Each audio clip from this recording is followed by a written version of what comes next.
Hello everyone, welcome back to the tutorial River channel.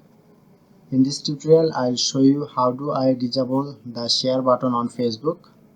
So first of all, open Chrome browser and log in Facebook account.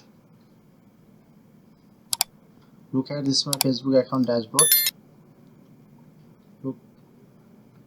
Look at the right corner, tap on profile icon, settings and privacy, and then settings. Left side, scroll down, profile and tagging, tap on this, and now allow others to share your post to their stories. Enable to disable. Okay, now done. Hope you all enjoyed this video. Please hit the like button and subscribe our tutorial River channel for next video.